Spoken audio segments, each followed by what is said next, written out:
Om.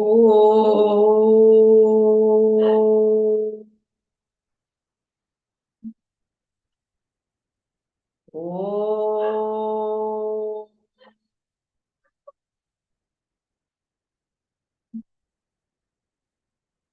Om. Om Sahana Bhavatu Sahanau Bhunaktu Sahaviryam Karavavahai Tejasvinavadhitamastu ma vidvishavahai.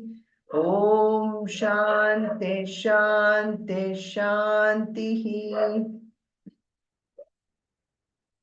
Om Parthaya Pratibodhitam Bhagavata Narayanena Swayam Vyasena Kratitam Purana Muninam Madhye Mahabharatam Advaitam Vridavarshini Bhagavatim Ashtadashadhyayinim Ambatvam Anusantatami Bhagavad Gita Bhavatveshini Namostute Vyasa Vishana Buddhe Pulla Ravindayata Patra Netra Yena Tvaya Bharata Taila Purnaha Prajvalito Jnanamayah Pradipaha Prapanna Parijataya Totra Vetraika Panaye Jnanamudraya Krishnaya Geetamrutatuhe Namaha Mukham Karoti Vachalam Pangum Langayate Girim Yatkripa Tamaham Vande Paramananda Madhavam Yam Brahma Varunendra Rudra Marutaha Stunvanti Divyaistavaihi Vedai Sangapadakramopanisadaihi Gayanti Yam Samagaha Dhyanavastita Dadgatena Manasa Pashyanti Yam Yoginaha Yasyantam Navidhusura Suraganaha Devaya Tasmai Namaha Devaya Tasmai Namaha Sarvadharman Parityajya Mamekam Sharanam Vraja Aham Tva Sarva Papebhyaha Mokshayishyami Ma Shuchaha. So welcome everyone to almost the second last session of the 8th chapter. So, as always, I like to recap a little bit, but here I wanted to mention that, as we started with the second half of the 3 parts of 8th chapter, in the 7th chapter, we had a kind of a brief statement on what true religion is and how we should practice it. Just this idea of connection with something beyond us. But in the 8th chapter, we're really exposed to the fact that we are beyond this physical body, this physical body.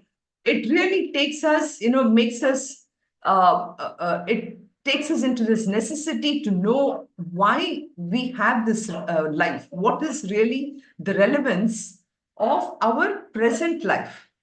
And how does it affect the future life? All this, only in the 8th chapter, you'll see this. And if you think about it, in connection with the 7th chapter, where, there he says that religion is lived in this world for the sake of taking us into a new realm of being, which is actually called after death in this 8th chapter. This 8th chapter discusses about actually the question of life after death. Is there really life after death? What happens to that life after death? And so that is really what we are discussing here. And this is actually, which you will see not really explained in many religions, but we have this in ours and specifically in this 8th chapter, right? So in the reflection time, I just wanted to walk you through a little bit here. How basically when we talk about life after death, we as jivas, right? We are just coming into this world. We live this materialistic world, and we really don't worry about the fact that is there really a life after death? We just, because we get so caught up in the busyness of the world, and we really lose connection with one another, with basically people. Thankfully, I have all of you, so I have not lost connection with all of you. So I'm really grateful for that. But you know how it is in the world, we just go through life, we make a certain set of friends at a particular time, then we move on, we make another set of friends, and just life goes on. We take ourselves and this ecosystem that we have developed wherever we go. We really don't really worry about what happens after we've gone through one scenario after another. What happens after that? And that is really in the eighth chapter. He really talks about, what happens after leaving the body. That is really a very important question, because we don't realize it while we're living, that we're not going to be living in this world for an indefinite period of time. What it doesn't matter. You may be practicing a lot of yoga, you may be having, what should I say, very good diet. And I'm actually going to be giving a talk on ancient chemistry a little later today. And if you think about it, ancient chemistry those days had developed in order to keep this body alive for a long period of time. Okay. But even then, we have to die at some point. And we don't really worry about it. Now we may say, do I need to worry about it? Why do I care? Really, that's because I'm living in this world, I'm enjoying it. I really don't know what will happen in the future. So why do I really care about it? Right? Now, the only reason why we care about it is even in this day, in this day when I'm living from one ecosystem to another, I see there is a connection. Whatever I have done, maybe 2 years ago, say, for example, I'm just speaking about my own life, 2 years ago, in fact, it's just about 2 years now that I've come to India. Okay. And if I think about it, 2 years ago, I was in Michigan. What did I do in Michigan? What was my thing? Is that really affecting me now here? I would say 100% yes. In the sense, whatever I have done in the past is affecting me. Now, one may say that, after all, you're starting a brand new life. Is there really a connection? But there is. How does it happen? It is only because I do not identify myself only with the physical body. There is another being within me, which is what I'm identified with, which is what is carrying me through everywhere. My physical stuff at the outside, if I was wearing more pants and everything in Michigan, I'm wearing more saris here. That's an external physical body, but that is carrying me through. If I can even understand to that extent, then I will realize that when I go from this physical body to another physical body, which I don't know what I will have, I don't know how much my bank of vasanas is there within myself, which will push me into something else. So I need to be aware of the fact that I'm not this physical body. I'm actually this subtle body plus the karana sharira, sukshma sharira plus the karana sharira.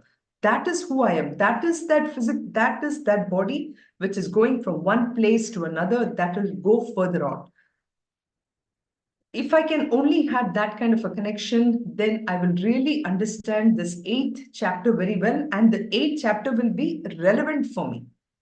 That is what Krishna is trying to say here. Any questions? Good example, Sunita. Good example. Moving from I'm just taking it, everything what we do, Very nice. we have to take it to our own physical self. Otherwise, it will be reading like Gita. I'm doing Gita for somebody else, So that's why I thank each one of you, actually, because it makes me remind me of myself.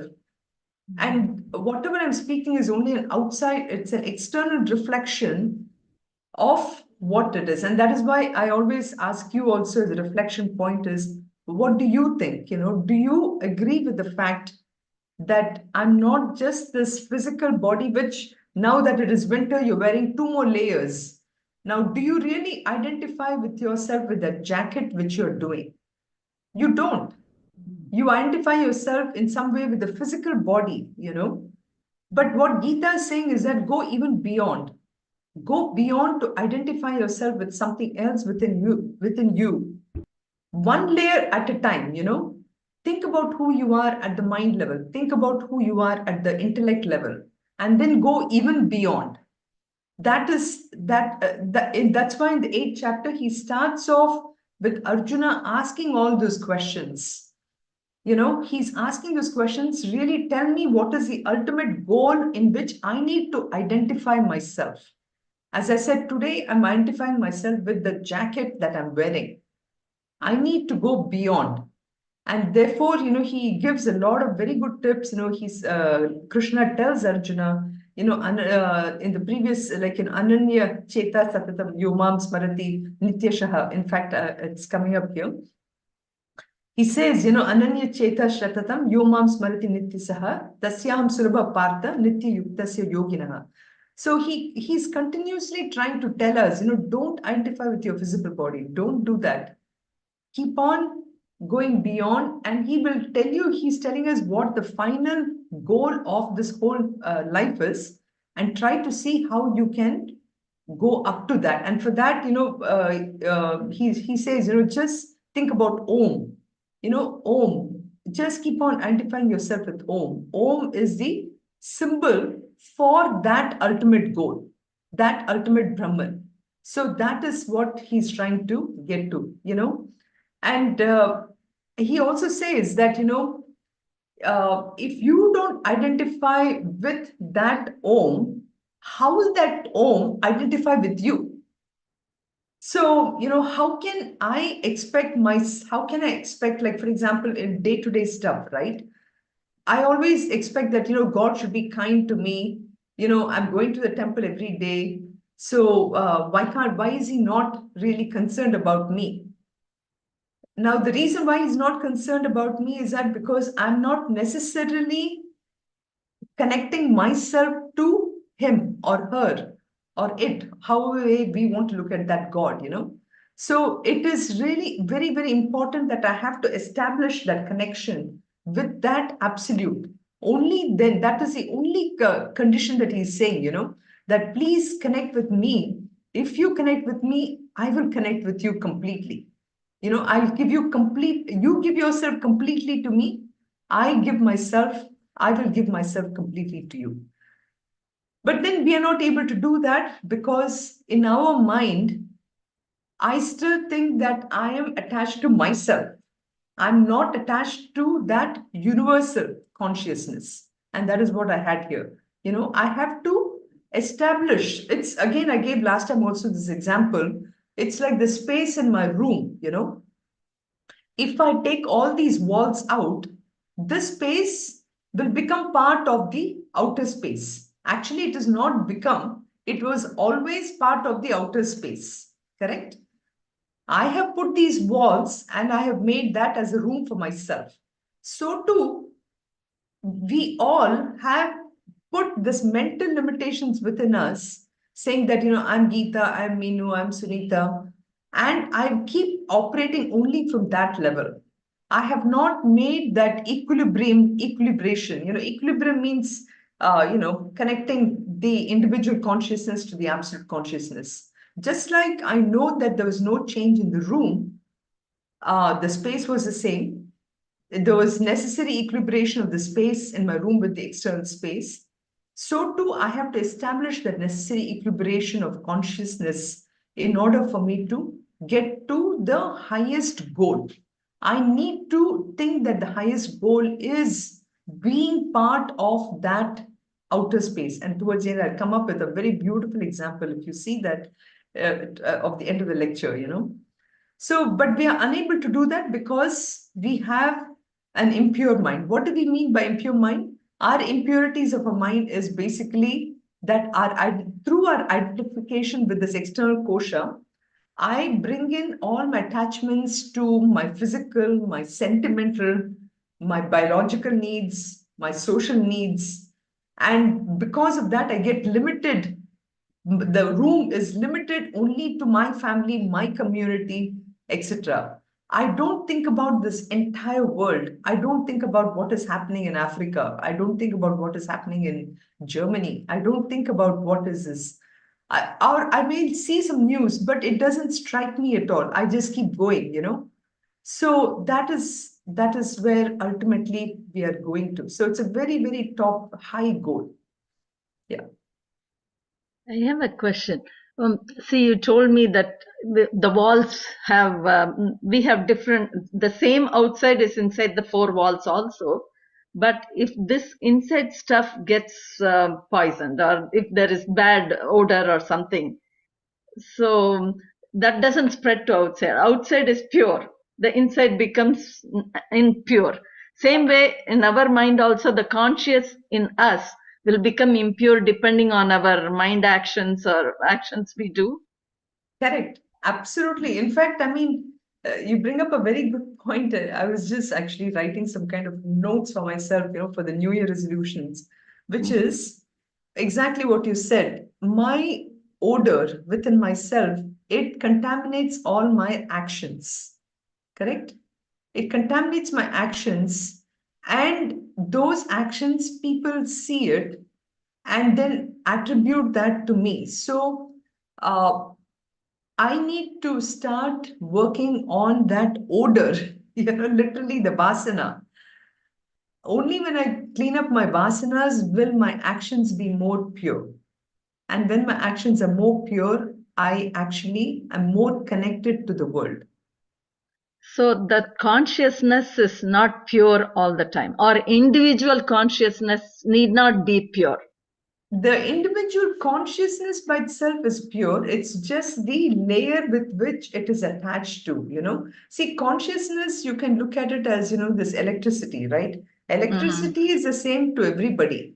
But Mm, if my system is faulty, my system will not work. okay. Correct? Okay. And the So, relationship of consciousness to myself, I have to look at it like how, the sword goes on a sheath, or this knife, we keep the knife into a cover. The mm, cover and the knife is not connected to actually. correct, correct. Mm-hmm. But without the knife inside, that whole cover doesn't have any this, right? Right, It's the right. knife that gives that shape to the cover. Just like that, it's the consciousness Okay. that is giving all of us the ability to be who we are. But that consciousness is different from the sheath. Okay. Mm-hmm. Okay. Okay. Thank you.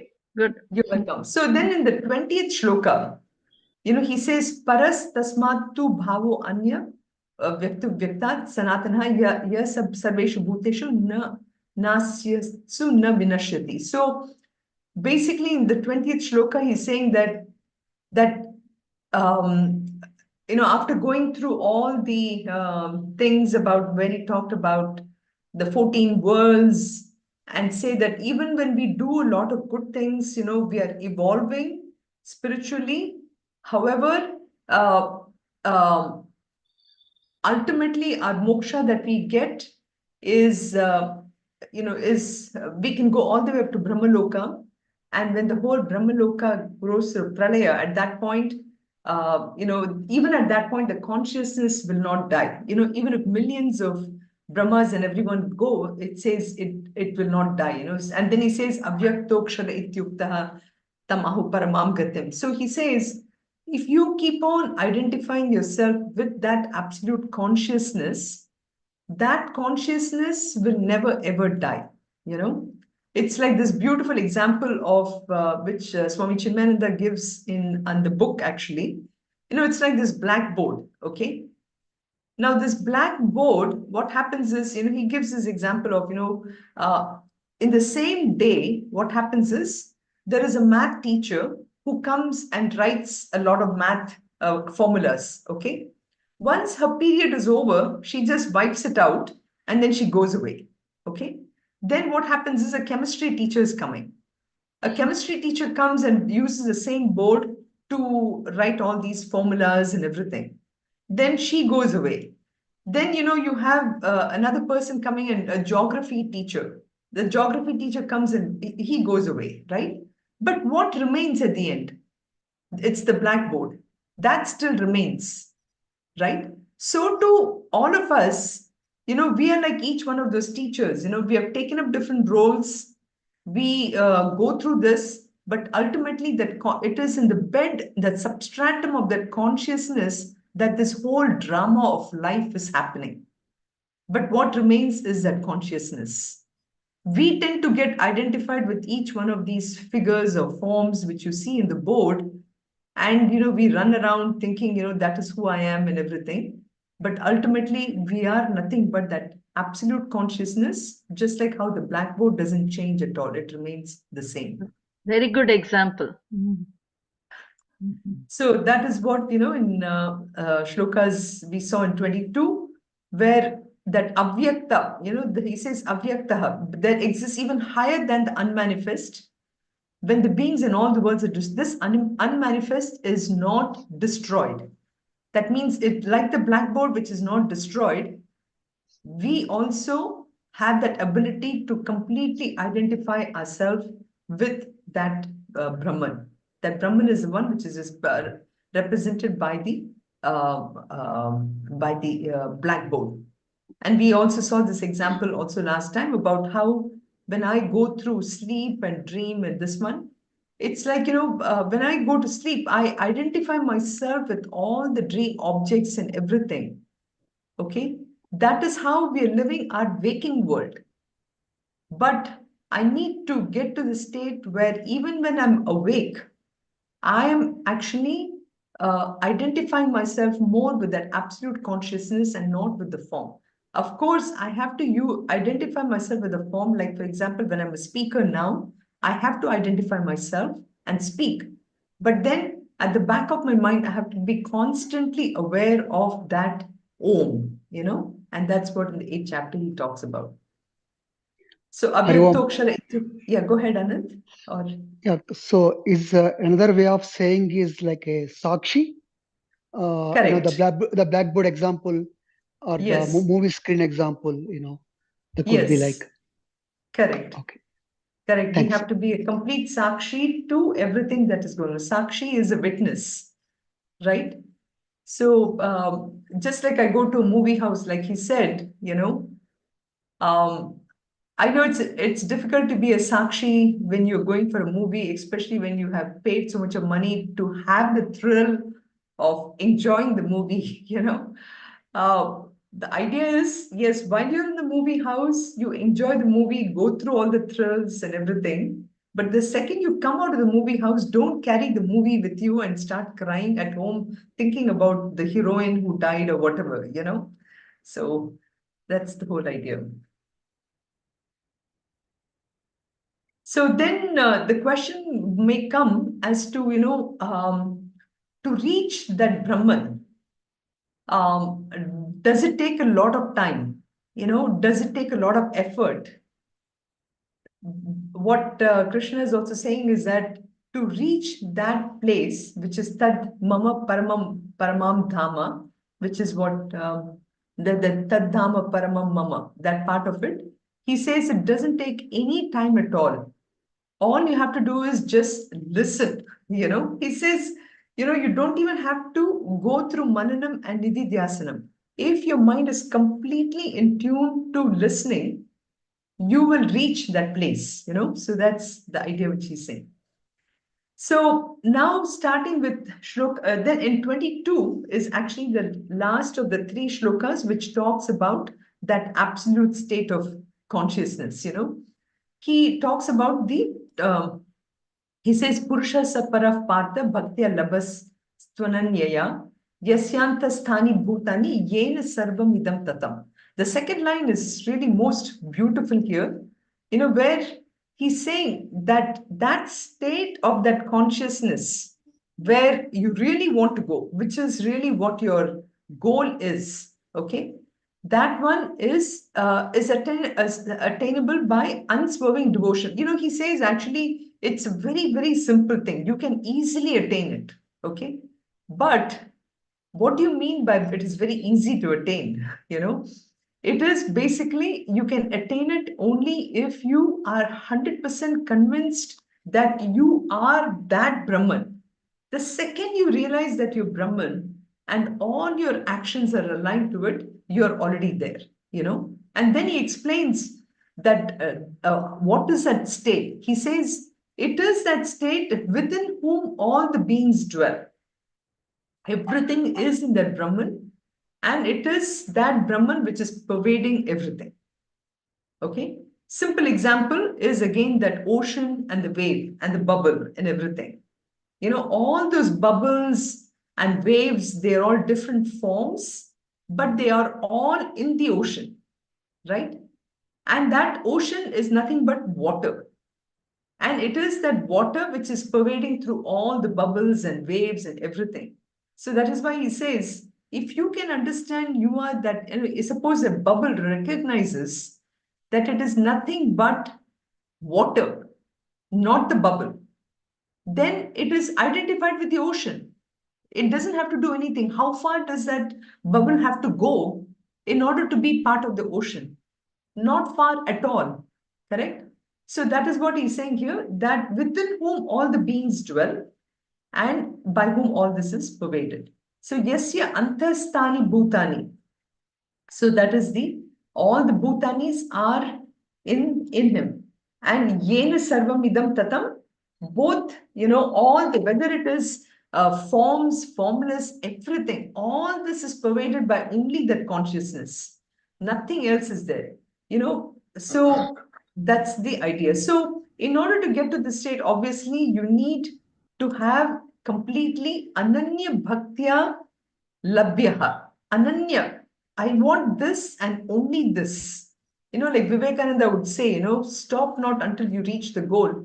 Think of only one thing and focus completely your attention to it. Work with only that goal in that mind. Only then you'll be able to reach that state of Brahman. So he says that's so if you have to vote for any one per thing, just vote for that Bhagwan, that consciousness. So he says Purusha Sapartha Bhaktya Labhyatva Ananyaya. So it is possible to do this aspect. And this is what I have this beautiful example of this bubble. How far does a bubble have to really reach to get to to get to that state? The minute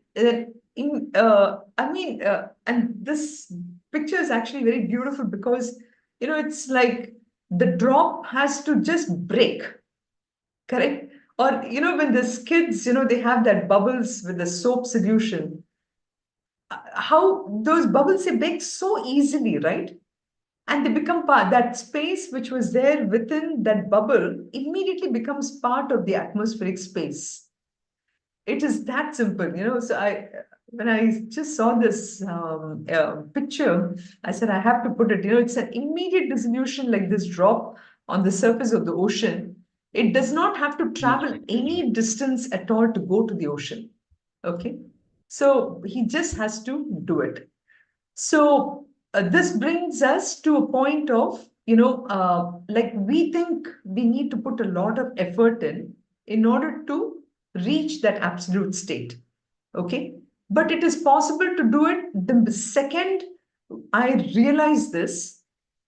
And of course, that realization doesn't happen just like that. It has to happen with a lot of understanding and bhakti. Both of them have to go together.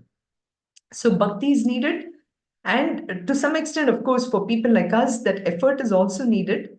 But if I have the understanding, this bubble can just dissolve immediately and become part of the ocean. And that is moksha. And that is mukti, right? Any questions so far? And so this brings us to the question of what is Krama Mukti and what is Sadhya Mukti, Krama Mukti is when there is a gradual ascent by stages, okay? Like, for example, if I have to come from Michigan to India, I have to first take the car. I mean, first, of course, I have to walk all the way to my door. Then from the door, I have to get into the car. Then from the car, it takes me to the airport. And from the airport, I have to walk some distance. Then I take the flight. Then I go to, if I'm coming through Delta or something, I have to come via Frankfurt. And then I have to come to Chennai. So there is a gradual ascent through the thing, right? So, I at different stages I have to take, or even if I'm traveling by car, I go through rest areas. So there are a lot of stages that happens, but ultimately I will reach there. So that is the Krama Mukti. Satya Mukti is the second I realize that I have reached that goal. I have understood that I am that consciousness completely. Then I reach it right away. So these are the two different uh, type of goals. And this is what in this last chapter, last series from shlokas 23 onwards, the eighth chapter really concludes with this aspect of it. Now, when we talk about this conclusion of the journey of the soul, I'm sure many of you probably have read the Bhagavatam and probably have read other things about, Garuda Purana and all that, where there are a lot of stories about people, a lot of souls, who go through big, lot of, about how the Yamaduta comes and takes the soul away, and then the soul goes through a lot of, issues. I won't go into all that because I have not read Garuda Purana. I've only read through secondary sources. I have not read the actual Garuda Purana. Bhagavatam, of course, we did that and we went through a lot of stories of Dundukari and everything. But here it is very simply said that there are only two paths by which how the Sukshma Sharira, the Jiva, we call this as Jiva. Jiva doesn't necessarily mean just the person with the physical body, but Jiva is the body, subtle body, which leaves once the physical body has left out. So it goes through what we call that as a northern path and a southern path. So people, people who do good deeds, they also go through this. Northern path is again a person who has not only done good deeds, but who's actually it's kind of a spiritual path. So both of them, are mentioned here. So people do a lot of good deeds. They go to what they call as Chandraloka, the realm of the moon, where they stay, invisible. They enjoy all these fruits of the deeds. But when the momentum of the good deeds are exhausted, they come back to the world. So that is one path. But if the person has understood that me, the consciousness, is the same as the whole absolute consciousness, for that person, the path is a little different. And so these are the two paths, which is called as the northern path and the southern path. It's like, for example, I remember when Gita, we organized this cruise, this Alaskan cruise. When we went on the Alaskan cruise for 10 days, oh my God, it was 30, 40 restaurants, how many swimming pools, massages, shopping mall right in the center of the cruise, so many different things. Whatever you want to enjoy from a materialistic point of view, everything was there. You enjoy it. And then you think that, okay, that's it, I'm done, I'm enjoyed it, No, it doesn't happen that way. You actually came back to the shore. We landed at Seattle and then we came back to Michigan and then we led our same life over and over again, right? So to some extent, the punyam that we had gathered or the ability to enjoy these things, which we had that opportunity, we went on the cruise, we did that. So that part of it is what Krishna is saying that, I'll tell you about these two paths, which in the Uttarayanam or the Jyotirmarga or Dakshinayana, which is the Dhuma Marga. Dhuma Marga means the smoky path.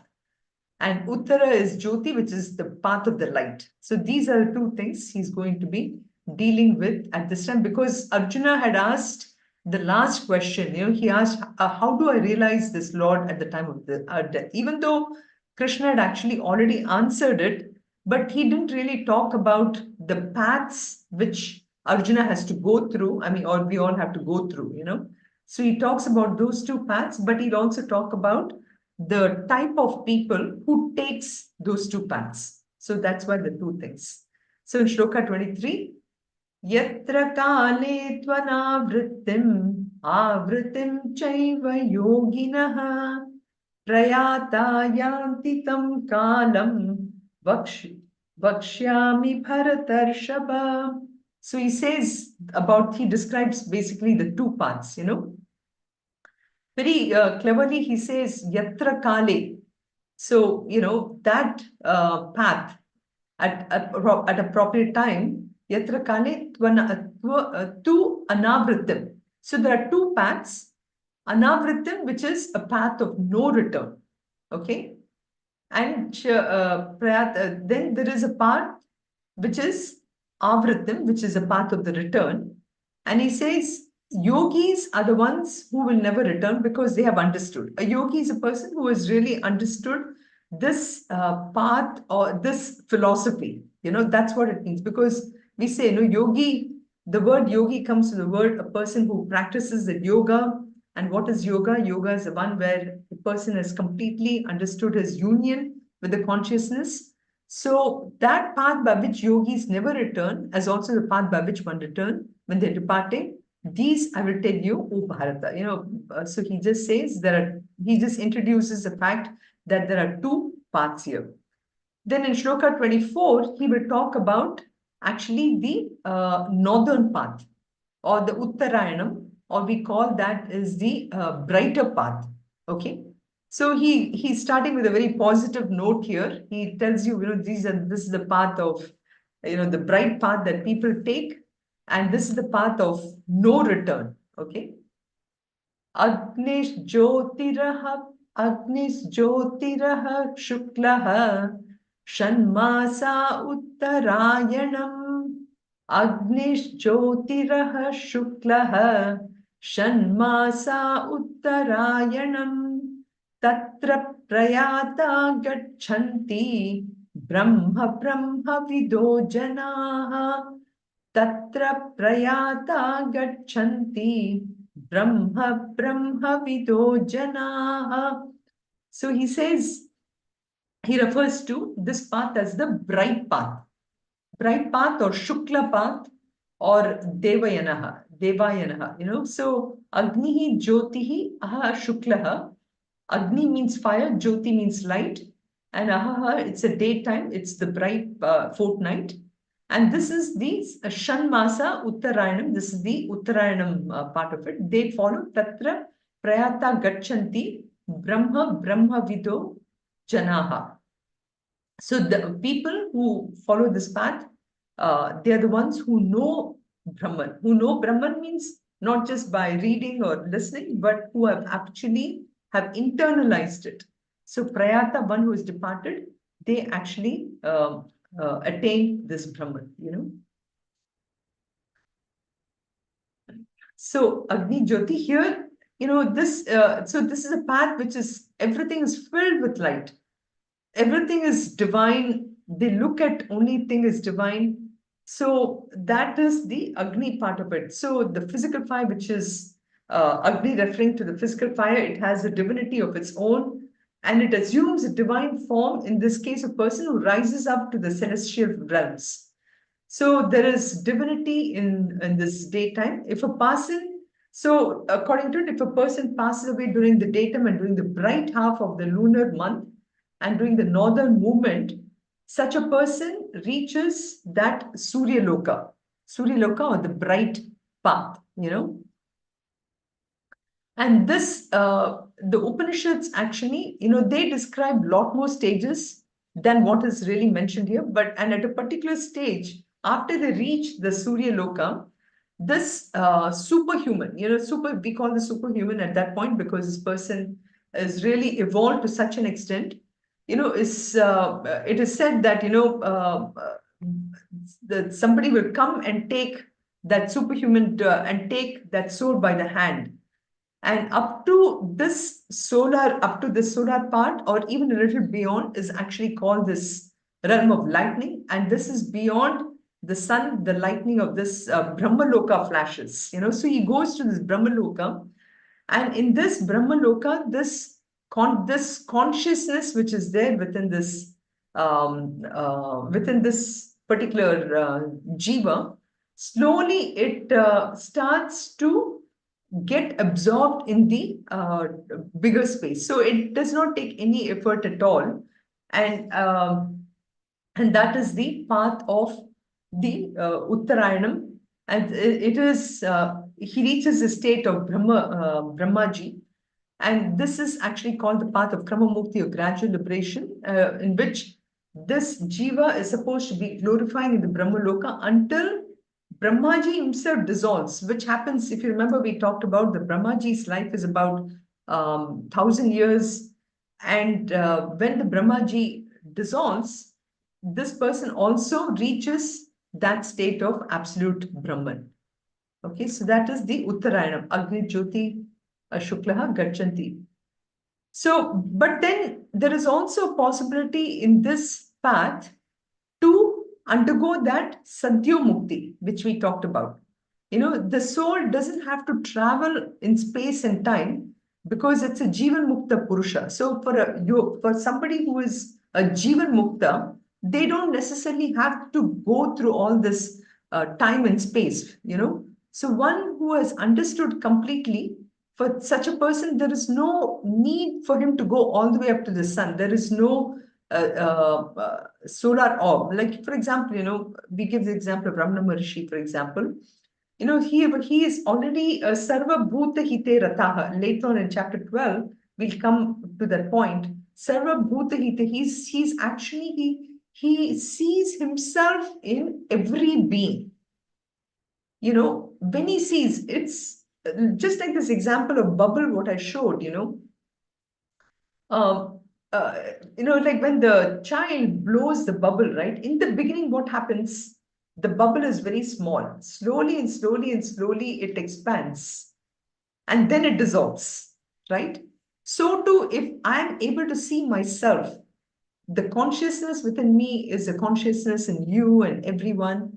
And accordingly, my actions also aligned in the same way.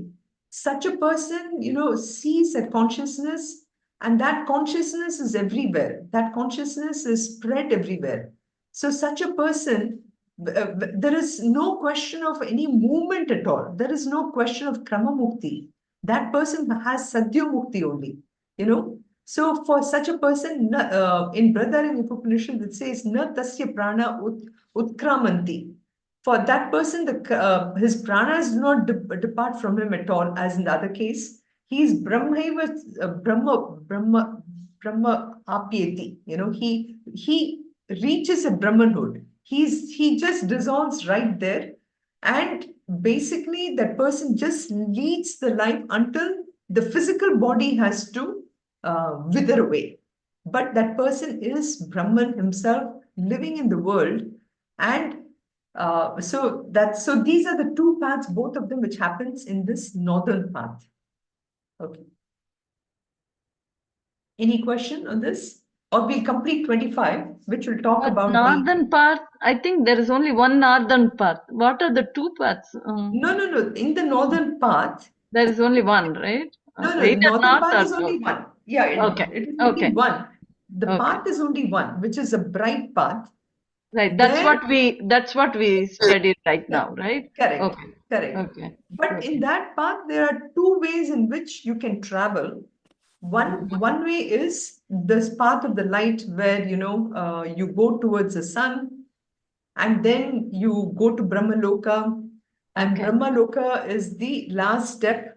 And at that point, also, previously we have talked about it, about how even if you reach Brahmaloka, and in Brahmaloka, there's only, you're totally in Jnana Marga, you're just completely always in that state of listening to Vedanta and everything.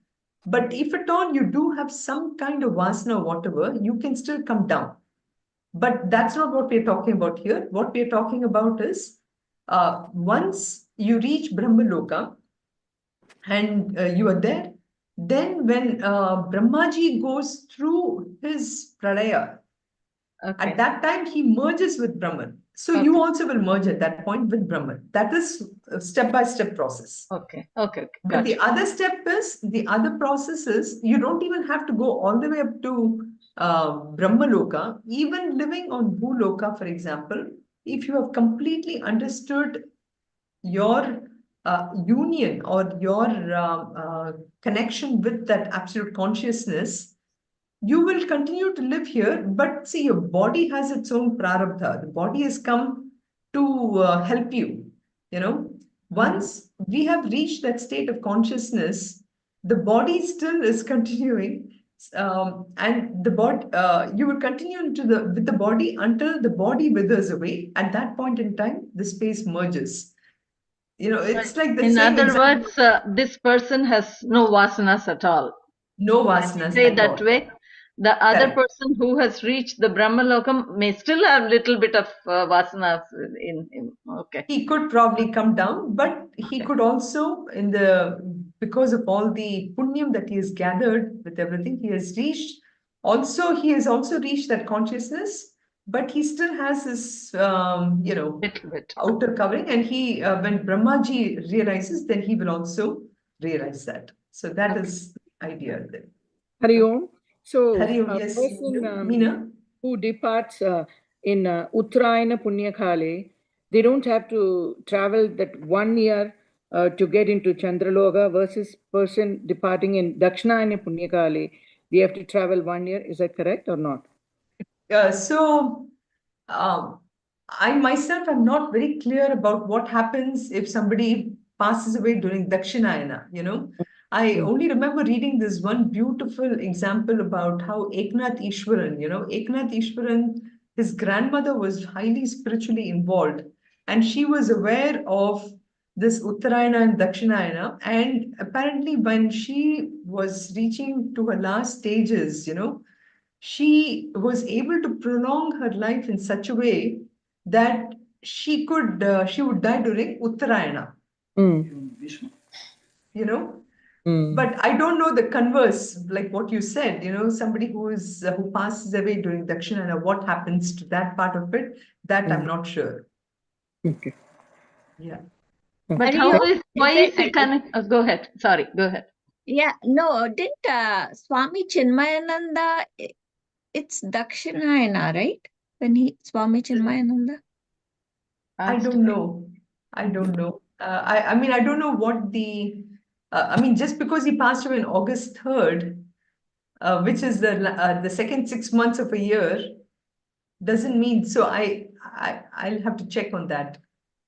I thought somewhere I heard like that, so I'm not sure. I thought. Is it that Bhishma Pitamaga, he was waiting until... That's right. Right? Yes, you're right. Yes, that is correct. He was waiting on the bed of the arrows. Yes. Waiting for Uttarayana to come to die. Yeah, I know. Yeah.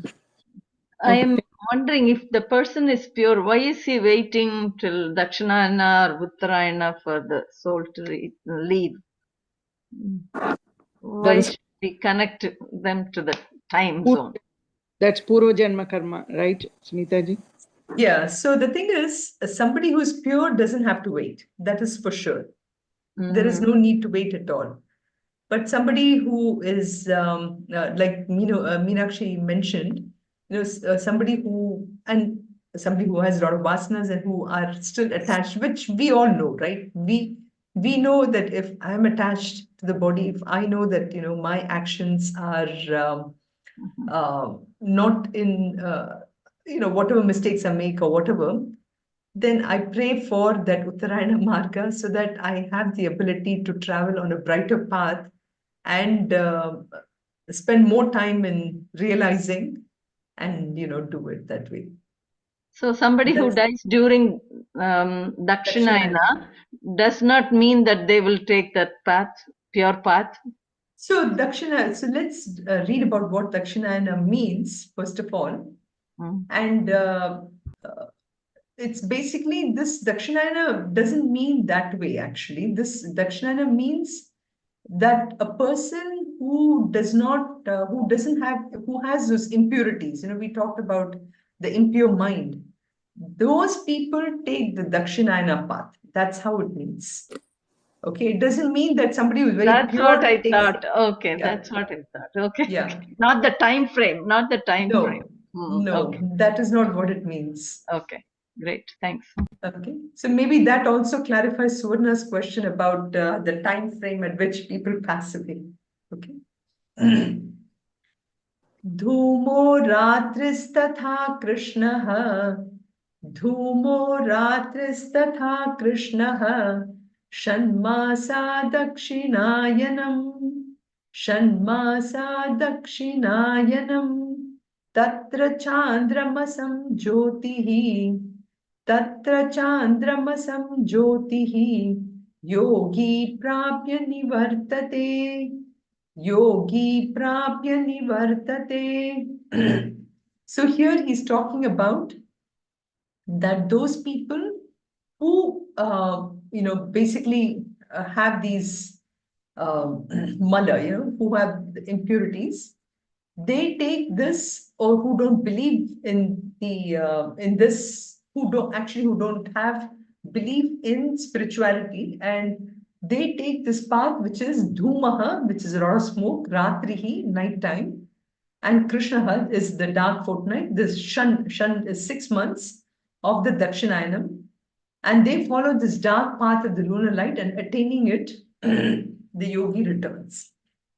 So having this one, they return back to life in order back to where they are to practice again various karmas. They basically have actually this is I take that back. It's not about people who have negativities or anything like that. These are people who have actually done good karmas. And the upasanas, which is prompted by this one, they travel along this path of the ancestors, is called the Pitrayana, and they reach the world of its choice, and after spending due time, they return back to the earth plane. So this is only again figurative, okay? It's not as if physically they're traveling, it's only mental. So this path is actually presided over the moon, because moon is linked to the mind, right? So within their mind, they still have some desires. And because of that, they take this path. So that is how you have to look at it, not really by the time frame of January to July and August, all that stuff. So it is only Dakshinayana means they've taken the path connected to the mind because they still have some desires. And here, the word of yogi is very important, which is trying to show that these people have understood the philosophy, but still they have a lot of desires. So that is why they take this path called the lunar path.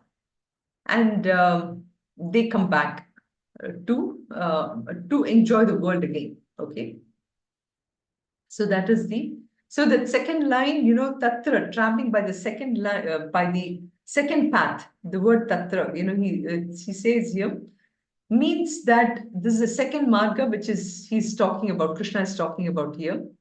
And again, basically they go to a lower order. They basically, maybe they reach only up to Swargaloka, whereas the previous path, they went all the way up to Brahmaloka, So Swargaloka is also called as Chandraloka, which is a little lower than Brahmaloka.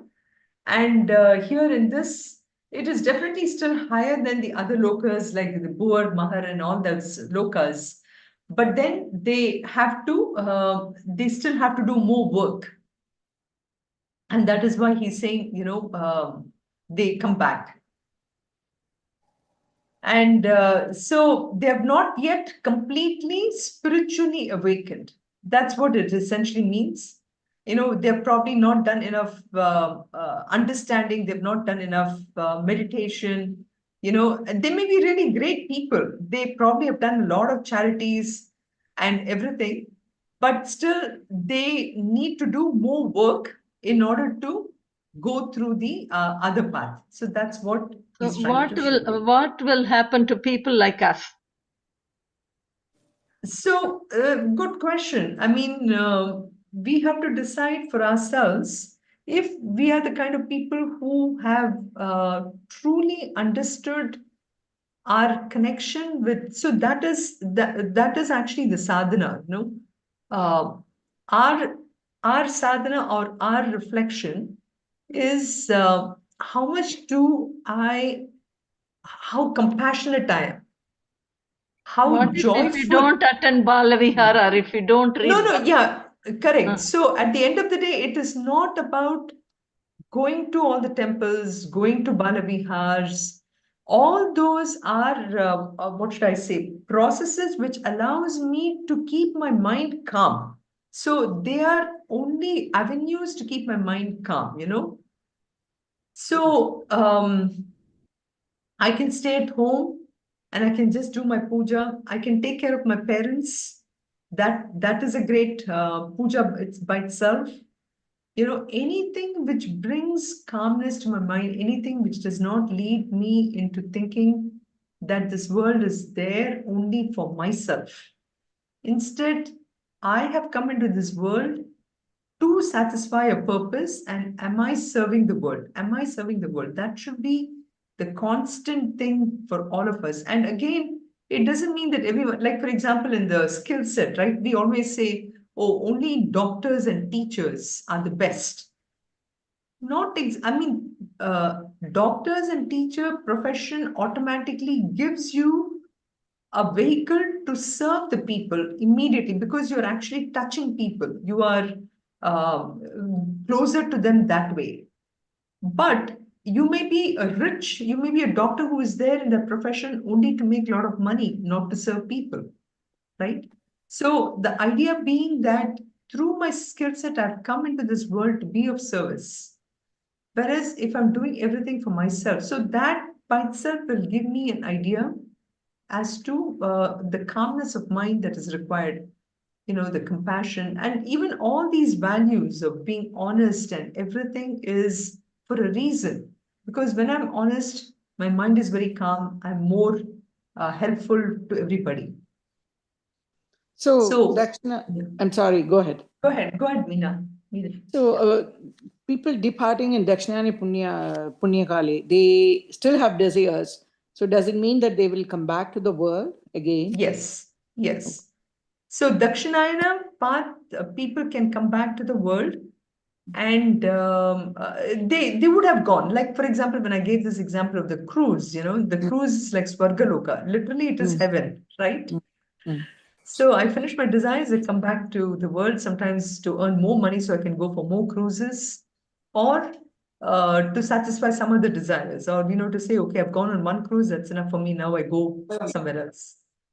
Oh, okay, yeah. Thank you so much. You're welcome.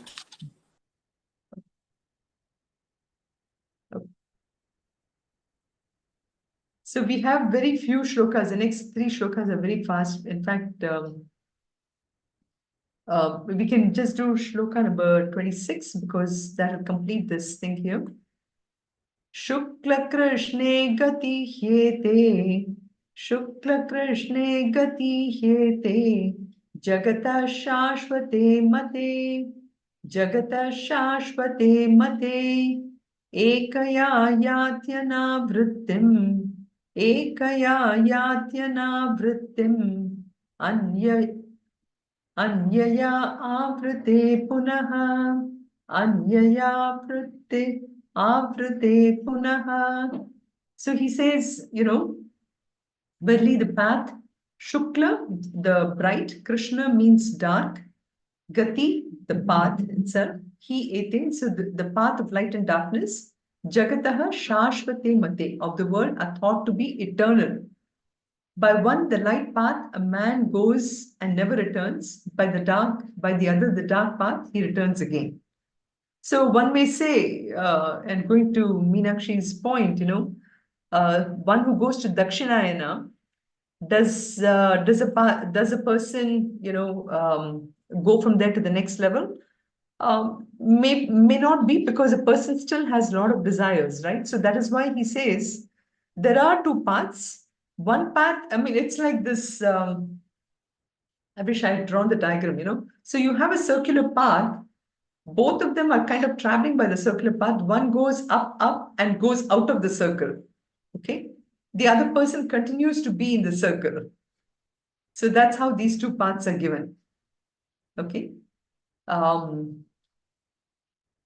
It's like, for example, sometimes you retire, after some time you retire and you say, this is enough for me. I've earned enough money and this is good for me. Whereas another person will say, no, this is not enough. I'm going to work until I die because I'm so active, So people may choose a different. So the person who is very active till the very end, guess what? The next, again, I'm not trying to say that is exactly what happens, but you can imagine a person who is in a very active mode, who is earning enough money, will take the next birth again, continue in that same path, right? Whereas a person who has said, okay, I've earned enough money, now I have to shift my attention to more, voluntary work or anything. You can continue to use a passion, but you're doing it more from a voluntary point of view or whatever. To that extent, you made a change, transformation within yourself. So you're already trying to get out of that circle. So that is what he's trying to say. There's one path which will take you. And the key word here is this word eternal. One may say, that what do you mean, these two paths, only one should be eternal, not the other one. He says, no, this circular path is also eternal. It will continue to keep on going round and round and round. It's for each one of us to realize that we have these two paths, and at some point I have to get out of that circle. Okay. So we'll finish next week. We'll be finishing this too because there are only 2 shlokas. Okay.